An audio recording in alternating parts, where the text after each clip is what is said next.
अल्हम्दुलिल्लाहि रब्बिल आलमीन वस्सलातु वस्सलामु अला सय्यिदिल मुरसलीन व अला आलिहि व अस्हाबिहि अजमाइन। अम्मा बअदु फौज़ बिल्लाहि मिनश शैतानिर रजीम बिस्मिल्लाहिर रहमानिर रहीम व अम्मा बिनिअमति रब्बिका फहद्दिस सदक़ल्लाहुल अज़ीम।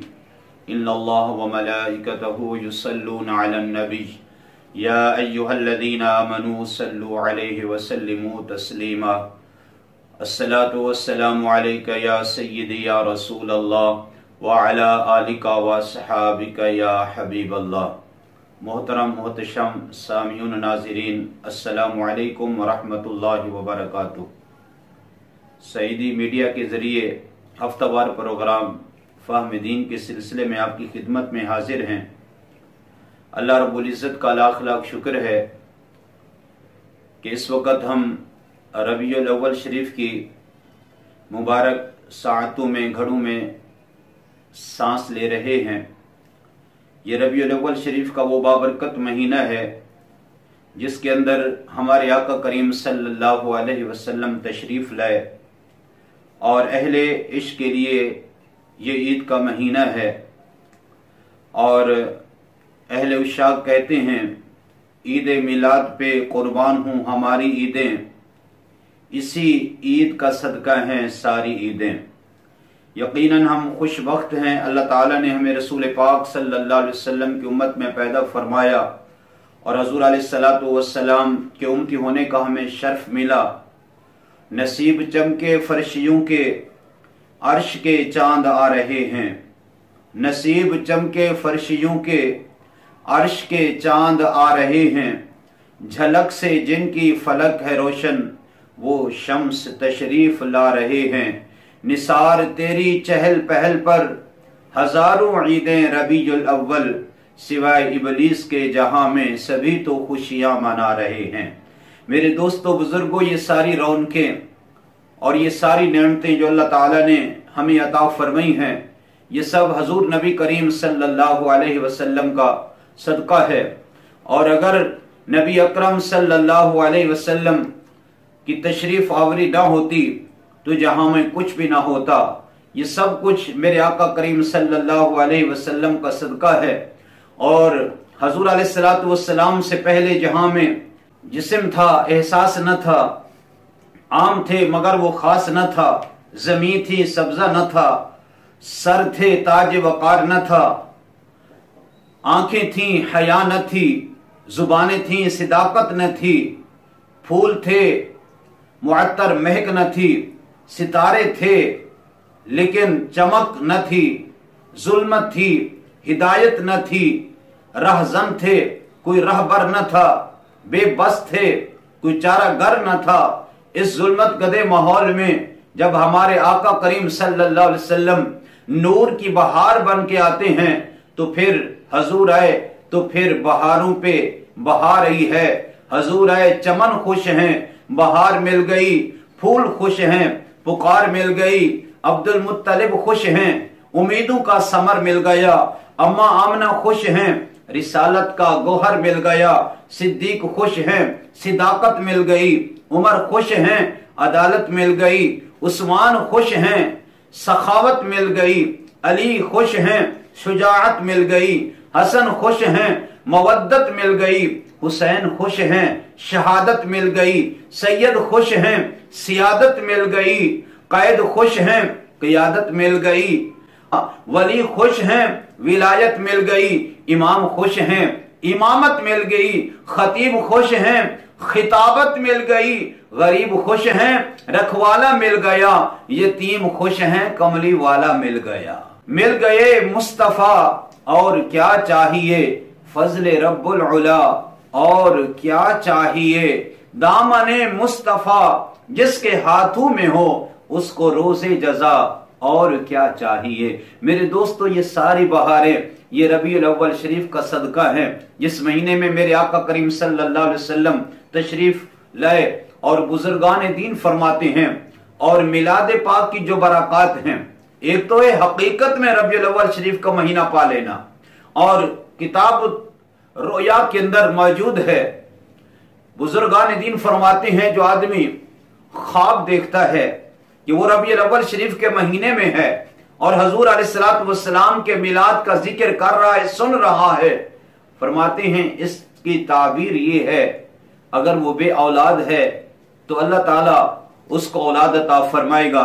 अगर वो बीमार है, वो महसूस करता है कि रबीउल अव्वल शरीफ का महीना पा रहा है, फरमाया अगर बीमार है तो उस बीमारी से उसको शिफा मिलेगी। अगर वो मजलूम है, कोई जुल्म कर रहा है, ख्वाब में रबीउल अव्वल शरीफ को देखता है, महसूस करता है, तो फरमाया कि उसके लिए ये नवीद है कि उसकी जुल्म की रात खत्म होने वाली है। मेरे दोस्तों बुजुर्गों, अंदाजा करो, अगर कोई बंदा ख्वाब में रबीउल अव्वल शरीफ को पाता है तो अगर बे औलाद है तो औलाद नरीना मिल जाती है, अगर बीमार है तो शिफा याब हो जाता है, अगर वो मजलूम है तो जुल्म से निजात मिल जाती है। अगर ख्वाब में उसको ये मिल रहा है, जो हकीकत में रबीउल अव्वल शरीफ को पा लेता है, तो उस पर अल्लाह रब्बुल इज्जत की कितनी बड़ी रहमतें होंगी। ये मिलाद पाक की जो बरक़ात हैं बेशुमार हैं। अल्लामा इस्माइल हक़ी रहमतुल्लाह अलैह फरमाते हैं, जो आदमी रबीउल अव्वल शरीफ के महीने में हजूर अलैहिस्सलातु वस्सलाम के मिलाद की महफिल सजाता है, उस महफिल मिलाद की जो बरक़ात हैं, पूरा साल उस बरक़ात के असरात उस घर में मौजूद रहते हैं। शाह अब्दुल हक मुहद्दिस देलवी रहमतुल्लाह अलैह, शाह अब्दुल अजीज मुहद्दिस देलवी रहमतुल्लाह अलैह, दोनों से रिवायत है, फरमाते हैं कि ये मिलाद पाक की महफिल सजाना कज़ाए हाजात के लिए मुजर्रब है। यानी अगर कोई बंदा परेशान है, वो नियत करता है कि मौला अगर ये मेरा काम हो गया, मैं हजूर के मिलाद की महफिल सजाऊंगा, फरमाया आजमाया हुआ तरीका है। जिस नियत से वो हजूर का मिलाद की महफिल सजाता है, अल्लाह ताला उसकी मुराद को पूरा फरमा देता है। और मेरे आका करीम सल्लल्लाहु अलैहि वसल्लम की उम्मत के एक वली कामिल इमाम जलालुद्दीन सयूती रहमतुल्लाह अलैह बयान फरमाते हैं, ये साहिब नजर बुजुर्ग थे, ये इमाम जलालुद्दीन सयूती वो हजूर की उम्मत के वो मुहद्दिस है, वो मुफस्सिर हैं, वो वली कामिल हैं, जिनको मेरे आका ने 72 या 75 मरतबा जागते हुए अपना दीदार कराया है। और रसूल पाक सल्लल्लाहु अलैहि वसल्लम की आशिक के सादिक थे, साहिब नजर थे। फरमाते मैं कब्रिस्तान से गुजरा और मैंने कब्रिस्तान वालों को सलाम किया और मुराकिबे में गर्दन झुकाई और दिल वाली आंख से देखना शुरू किया। जितनी भी कब्र थी, हर कब्र से कलमा तैयबा का नूर नजर आया। लेकिन एक कब्र ऐसी भी थी जो नूर नाला नूर थी, नूर से भरी हुई थी। और मैंने पूरी कोशिश की, तवज्जो की, कहीं ये कब्र वाला मुझे नजर आ जाए। थोड़ी देर के बाद और कब्र वाला मुझे नजर आया। मैंने उससे पूछा कि बाकी जितनी कब्रें हैं, नूर तो जरूर है, लेकिन तेरी कब्र नूर से भरी हुई है, नूर ज्यादा है, इसमें हिकमत क्या है? तो उस कब्र वाले ने कहा कि मेरी कब्र में हजूर तशरीफ लाए थे।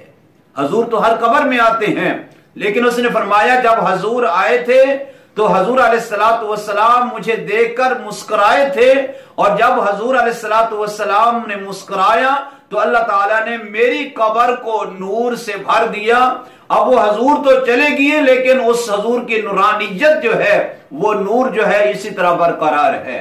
अब इमाम जलालुद्दीन सयूती रहमतुल्लाह अलैह ने अपनी किताब अल-हावी लिल फतावा में बयान करते हैं, उस आदमी का वाकया बयान किया कि उसकी कब्र नूर से क्यों भरी हुई है। हजूर आए, मुस्कुराए, मुस्कुराए हजूर क्यों, तबस्सुम क्यों फरमाया? फरमाया उस आदमी का एक ऐसा अमल था, अमल ये था कि वो कोई आलिम नहीं था, मुहद्दिस नहीं था, गौस कुतुब नहीं था, बल्कि अब एक आम मुसलमान था, तिजारत करता था। उसका अमल ये था कि हर महीने जो अपने घर के अखराजात के लिए वो रकम निकालता था, एक मुअय्यन मिकदार में वो कुछ पैसे निकाल के अलग कर लेता था। क्यों? फरमाते हैं इसलिए कि वो जब हजूर के मिलाद का महीना आएगा, हजूर अलैहिस्सलातु वस्सलाम के मिलाद का महीना आएगा, तो उस रकम से मैं हजूर अलैहिस्सलातु वस्सलाम के मैं जिक्र पाक की, मिलाद पाक की महफिल सजाऊंगा, और उस मिलादी पर मेरे आका इतना खुश हुए, और जब वो कब्र में पहुंचा, हजूर अलैहिस्सलातु वस्सलाम उसकी कब्र में तशरीफ लाए। हजूर अपना मिलाद मुनक्किद करने वाले पर इतना खुश हुए, हजूर अलैहिस्सलातु वस्सलाम ने अपना दीदार भी कराया, और हजूर अलैहिस्सलातु वस्सलाम उसको देखकर जब तबस्सुम फरमाया, हजूर मुस्कुराए तो हमेशा के लिए उसकी कब्र को रोशन फरमा दिया। मेरे दोस्तों, ये मिलाद पाक की बेशुमार बरकत हैं, और एक बरकत जो है वो बुखारी शरीफ के अंदर हदीस पाक है, जो मेरे आका करीम सल्लल्लाहु अलैहि वसल्लम जब पैदा होते हैं, आपने हदीस मुबारक सुनी होगी, हजूर पैदा हुए, अबू लहब की लौड़ी जो थी सुवैबा, वो दौड़ती हुई अबू लहब के पास आई, मुबारक दी अल्लाह, तेरे मरहूम भाई अब्दुल्ला के घर खूबसूरत बेटा अता फरमाया है। अबू लहब ने उंगली उठाई, इशारा किया कि जा, मैं इस खुशी में तुझे आजाद करता हूं। जमाना गुजरता रहा, अबू लहब मर गया। हजरत अब्बास बिन अब्दुल मुत्तलिब ने उसको ख्वाब में देखा, पूछा कि भाई क्या तेरे साथ गुजरी? कहा सख्त अजाब में गिरफ्तार हूं, लेकिन जब पीर का दिन आता है और जिस वक्त मेरे भतीजे हजरत मोहम्मद मुस्तफा सल्लल्लाहु अलैहि वसल्लम की विलादत हुई थी, भतीजा समझकर मैंने उनकी विलादत की खुशी में सुवैबा लौंडी को आजाद किया था। अब उस उंगली से मुझे सैराब भी किया जाता है और मेरे कब्र, मेरे अजाब के अंदर भी तखफीफ कर दी जाती है। तो मेरे दोस्तों, अल्लामा इब्न जौजी फरमाते हैं, अबू लहब वो शख्स है जिसकी मुजम्मत में कुरान की पूरी सूरत लहब नाजिल हुई है। अगर हजूर के मिलाद पर वो भी खुशी का इजहार करता है, अल्लाह ताला उस पर भी रहमत नाजिल कर देता है, उसके अजाब में भी तकलीफ हो जाती है। जो हजूर का सच्चा आशिक हो, हजूर अलैहिस्सलातु वस्सलाम की मोहब्बत में आका करीम सल्लल्लाहु अलैहि वसल्लम के मिलाद पर खुशी और मुसर्रत का इजहार करेगा, अल्लाह ताला उस पर कितनी रहमतों का नुज़ूल फरमाएगा। मेरे दोस्तों बुजुर्गों, हजूर की आमद का महीना आया है, हमें कसरत के साथ दुरूद पाक पढ़ना चाहिए। अपने घरों पर हजूर के नालैन पाक वाले झंडे लगाने चाहिए, ताकि लोगों को पता चले, घर पर चरागा होना चाहिए, लाके लोगों को पता चल जाए ये मेरे मुस्तफा करीम सल्लल्लाहु अलैहि वसल्लम के आशिक का घर है।